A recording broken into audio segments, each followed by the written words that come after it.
ഇന്ന് തുടങ്ങാം, നാളെ തുടങ്ങാം, മറ്റന്നാൾ തുടങ്ങാം എന്ന് പറഞ്ഞാൽ നിങ്ങൾ മാറ്റിവെച്ചതല്ലേ പല കാര്യങ്ങളും. ഞാനങ്ങനെ മാറ്റിവെച്ചൊരു കാര്യമായിരുന്നു ഈ പേജ് തുടങ്ങുക അല്ലെങ്കിൽ വീഡിയോസ് ഇട്ട് തുടങ്ങുക എന്നുള്ളത്. ഞാനിപ്പോൾ ഉള്ളത് എൻ്റെ പി ജിൻ്റെ ടെറസിൻ്റെ മുകളിൽ. ഇപ്പം രാവിലെ നല്ല വെളിച്ചമുണ്ടാകുന്ന വിചാരിച്ചുകൊണ്ട് ഞാൻ രാവിലെ 6 മണിക്ക് എണീറ്റ് തുടങ്ങിയ പരിപാടിയാണിത്. ആ ഒരു സാധനം നമുക്ക് എല്ലാവർക്കും ഉണ്ടാവും. നിങ്ങൾ പല ഇപ്പം സിനിമ എടുക്കണമെന്ന് ആഗ്രഹിക്കുന്നവരുണ്ടാവും, ബിസിനസ് തുടങ്ങണമെന്ന് ആഗ്രഹിക്കുന്നുണ്ടാവും, അല്ലെങ്കിൽ പുതിയൊരു ജോലി നേടണമെന്ന് ആഗ്രഹിക്കുന്നുണ്ടാവും. പലപ്പോഴും പക്ഷേ ആ കംഫർട്ട് സോണിൽ നിന്ന് വിട്ടു പോകാനുള്ള ഒരു പേടിയാണ് നിങ്ങളെ കൊണ്ടൊന്നും ചെയ്യിക്കാത്തത്. പക്ഷേ ആ ഒരു കംഫർട്ട് സോണിൽ പുറത്തേക്ക് എത്തി നിങ്ങൾക്ക് പലതും ചെയ്യാൻ പറ്റും. കാരണം നിങ്ങൾ ആ പെട്ടിരിക്കുന്ന ലൂപ്പിൽ നിന്ന് പുറത്തെത്തുമ്പോൾ നിങ്ങളുടെ പൊട്ടൻഷ്യൽ ലോകത്തിനെ കാണിക്കാൻ പറ്റും.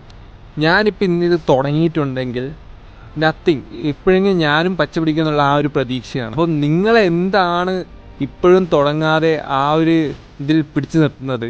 വലിയ ഫെസിലിറ്റീസ്, ഇപ്പം കണ്ടൻറ് ക്രിയേഷൻ തുടങ്ങാൻ നിങ്ങൾ ആഗ്രഹിച്ച് ചെയ്തില്ലെങ്കിൽ വലിയൊരു മൈക്കോ ഫോണോ ഒന്നും വേണം നിർബന്ധമില്ല. ഞാനിപ്പോൾ തുടങ്ങുന്നത് വലിയ മൈക്കൊന്നുമില്ല. ഈ 500 രൂപേൻ്റെ ഒരു മൈക്ക് കൊണ്ട് ഞാൻ ഈ വീഡിയോ സ്റ്റാർട്ട് ചെയ്യുന്നത്. പക്ഷേ still I am doing it.